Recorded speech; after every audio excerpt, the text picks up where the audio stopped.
የሰከርኩ መስሏችሁ ነው? ወይኔ ያበበ ደመሳ ልጅ አላወቃችሁኝም? እኔ ያበበ ደመሳ ልጅ ነኝ። ከእናንተ 10 እጥፍ ነው የማስበው። እሺ ቀላል ሰው እንዳልመስል።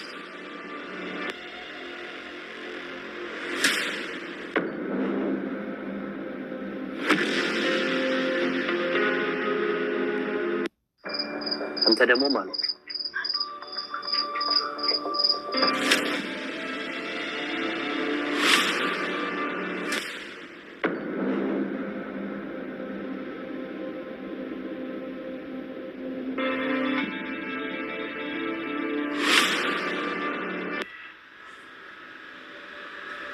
አሁን ንገሪኝ፣ የት ነበርሽ?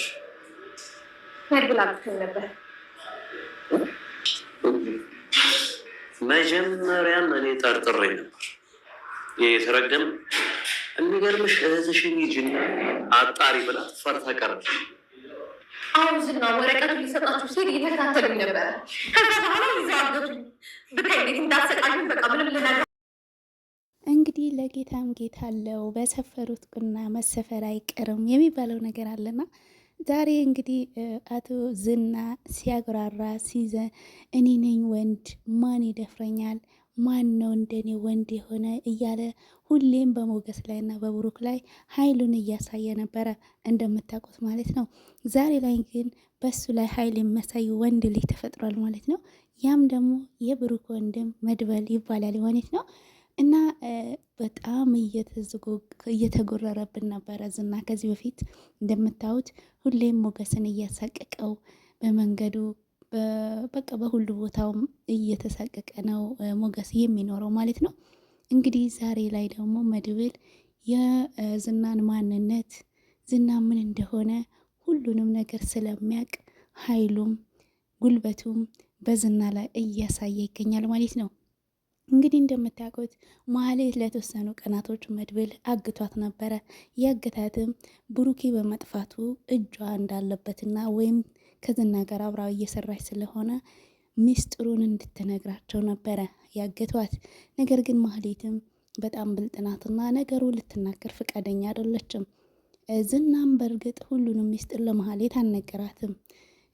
ያው እሱ የሚሰራው ኮንትሮባንዶች ስለሆነ እጽ ዝውውሮችን እየሰራ ስለሆነ ያ ደግሞ ከታወቀበት እሱ በጣም አደገኛ ስለሆነ ለማንም ሰው ሚስጥሩን አይናገርም። በዚህ ጊዜ እንግዲህ ያው ብሩክ ታግቷል። በአሁን ሰዓት የለም እንደምታዩት ማለት ነው። ይህም ደግሞ የብሩክ መታገት የዝና እጅ እንዳለበት ነው አቶ መድብል የሚያውቀው ማለት ነው። ስለዚህ ማህሌትን አግተው ብዙ ነገር ቢጠይቋትም ፈቃደኛ አይደለችም። በአሁን ላይ ግን ብር እንስጥሽና ዝናን እንድታሰክሪልኝ በማለት ሞገስና መድብል ሲጠይቋት ቤቱን በስሜ ካዞራችሁልኝ፣ የብሩክ ቤት በስሜን ካዞራችሁልኝ ዝናን አስክሬ ይዝላችኋለሁ በማለት ስትጠይቃቸው መድብል በጣም አበደ። ወንድሜ ይሄንን አከል የለፋበትን እንዴት ባንቺ ስም አዞርልሻለሁ? በቃ እዚሁ ትበሰብሽ ያለሽ በማለትም ያው እንዳሰሯት ነበረ። እሷም በጣም እልህ ይዟታል። ነገር ግን ምንም መፍትሄ ልትሰጣቸው አልቻለችም። በስተ መጨረሻ ግን ብር እንሰጥሻለን፣ የፈለግሽው ብር እንሰጥሻለን ሲሏት እሺ በመጀመሪያ ቅድሚያ 100,000 ስጡኝና ከዛ በኋላ ዝናን አስክሬ ያመጣላችኋለሁ በማለትም በመጨረሻ በዚህ ተስማማች። ነገር ግን እሷ ውስጧ ሌላ ነበረ ያሰበው። ከዛ እንግዲህ 100,000 ብሩን ከተቀበለች በኋላ ፈተዋት። ማታውኑ ዝናን ምግብ ቤት ወስዳ እንድትሰክረው ከነ መድብል ተስማምታ ከዛ ከስር ተፈታች። ካገቷት ቦታ ፈተዋትና ማታውኑ ዝናን አስክራ እንድታመጣላቸው ቦታ ተቀጣጠሩ። ነገር ግን እሷ ምንድነው ያደረገችው? ዝናን ወስዳ ምግብ ቤት ላይ ሁሉንም ሚስጥር ነግራው የሰከረ ሰው ሆኖ እንደሰከረ ሆኖ እንዲሄድላትና ከዛ ዝና ኃይሉን እንዲያሳያቸው ነበረ የተስማማችው ከዝና ጋር። እዛ ምግብ ቤት ሆነው ብዙ ነገር ያገቷት ለምን እንዳገቷትም ሁሉንም ሚስጥር ለዝና ነገረችው።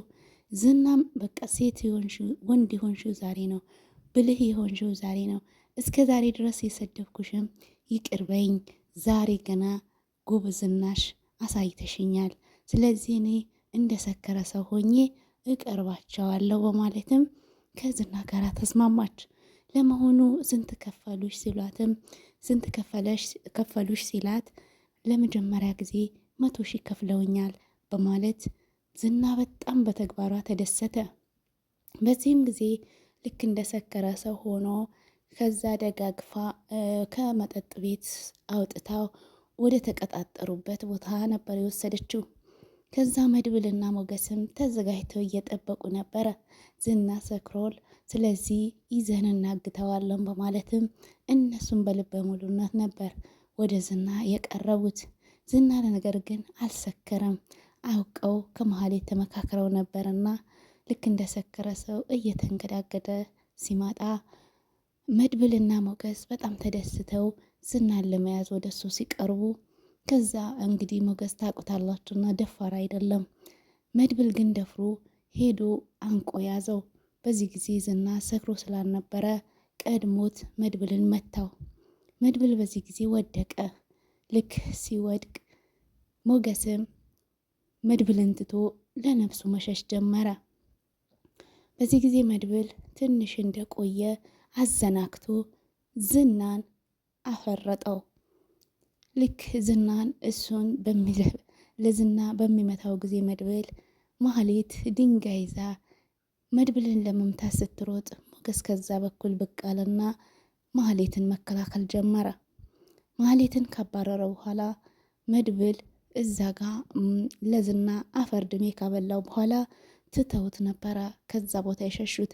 ምክንያቱም ዝና ሰው ቦታ ደውሎ እንዲመጡለትና መድብልን እንዲያግቱት ነበረ።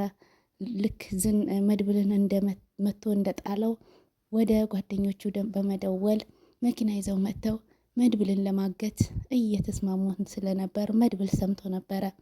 ስለዚህ አሁን ዝናን ተሸክመን እስከምንሄድ ድረስ ይደርሱብናል እና ዝናን እዚሁ መትቼ ትቼው መሄድ አለብኝ በማለት እዛ ጋር ዝናን አፈር ድሜ አብልቶ ከዛ መድብልና ሞገስ ተያይዘው ወደ ቤታቸው ሄዱ። ከዛ መድብል በጣም ተናዷል፣ በጣም ስሜታዊ ሆኗል። ስለዚህ ለመሀሌት ስልክ መደወል ጀመረ። ስልኩን አይነሳም። መሀሌትን በፍርሃት ተውጣለች። እንግዲህ አሁን የሚጠብቀኝ በመድብል እጅ ከገባው ሞት ብቻ ነው የሚጠብቀኝ በማለትም እሷን ማሰብ ጀመረች። መድብልም ደውሎ ቀጥታ አሁን በእጅ ከገባሽ ሞት እንጂ ምንም አይጠብቅሽም በማለትም ማስፈራራት ጀመረ። ዝናም እንግዲህ ከወደቀበት ተነስቶ በጣም በመናደድ ወደ መሀሌት ደወለ።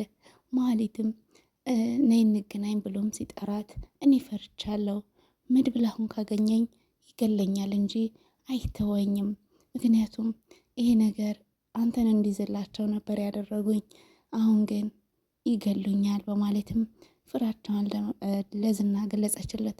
ዝናም አትፍሪ፣ አይዞሽ እኔ አለው በማለትም እሷን ማበረታታት ጀመረ። ሞገስም ወደ ቤቱ ሄዶ ከሉላ ጋራ ሉላም የሞገስን ፊት እንዳየች ፊቱ እንደተቀያየረባት ስታውቅ ምን ሆነሃል? ፊት ተቀያይረዋል በማለት ስትጠይቀው አዎ ዝና እንደዚህ ነው፣ ዝና እየተከታተለ ነው በማለት ሲጠይቃት በቃ ከሀገር እንውጣ፣ እስከ መቼ ነው እንደዚህ ተሳቀን የምንኖረው? በቃ እንውጣ ከሀገር፣ ሌላ ቦታ እንሄድ፣ ሌላ ሀገር እንቀይር ስትለው ሞገስም አይ እኔ ለሱ ብዬ ሀገርም አልቀይርም እፋለመዋለሁ በማለትም ሞገስም ተስፋ አልቆረጠም። ከሀገርም መውጣት ፈቃደኛ አይደለም። በተወለድኩበት ባደግኩበት ቀይ ውስጥ እንዴት ነው ትቼ የሚሄደው? በማለትም ሉላዬ እንታገስ፣ አንድ ቀን መልካም ይሆናል በማለትም ሉላ ማባበል ጀመረ። እንግዲህ መድብልም ቀጥታ ወደ ሞገስ ደውሎ ሞገስ ምሳሌን አደራ፣ እኔ አሁን ወደ ዝና ሄጄ ልትወክስበት ነው። በቃ ተስፋ ቆርጫለሁ በሁሉም ነገር። ስለዚህ ወንድሜን አጥቼ መኖር አልችልምና፣ ነገር ግን እኔ አንድ ነገር ልሆን እችላለሁ፣ ወይ እስር ቤት ልገባ እችላለሁ፣ ወይ ልሞት እችላለሁ። ስለዚህ ምሳሌን አደራ፣ ብሩክ ስለሌለ እኔ ነበርኩኝ አደራዋን ያዝኩት። አሁን እኔ አንድ ነገር ከሆንኩ አደራውን ላንተ ሰጥሃለሁ፣ አደራ ምሳሌን አደራ በማለት ለሞገስ ሲያስጠነቅቀው፣ ሞገስም እባክህ እንዳትሄድ፣ እባክህ እንዳትተወክስበት፣ እባክህ ያለህበት ንገረኝና እኔ ልምጣ በማለት ሲጠይቀው እንዳትመጣ በቃ እኔ ቆርጫለሁ ልተወክስበት ነው በማለትም ለሞገስ ነገረው። ሞገስ በጣም ተጨነቀ። እባክህ መድብል እንዳትተወክስበት፣ እባክህ መኖር ተስፋ የለህም እንዴ? አገባለሁ ወልዳለሁ እያልካል ነበር እንዴ? ለምን እንደዚህ በአንዴ ተስፋ ትቆርጣለህ? በማለትም ሞገስ መድብልን ማጽናናት ጀመረ። እንግዲህ ውድ የተከበራችሁ የቻናል ቤተሰቦች ምሳሌ ክፍል 85ን በዚህ መልኩ ይዤላችሁ ቀርብ ያለው። እንግዲህ መድብል ዝና ላይ ተወከሰ ወይስ የት ደረሰ የሚለውን በቀጣይ ቪዲዮ ይዤላችሁ ቀርባለሁ። በሌላ ቪዲዮ እስከምንገናኝ ድረስ በያላችሁበት ሰላምና ጤና ብዝቼ እመኝላችኋለሁ።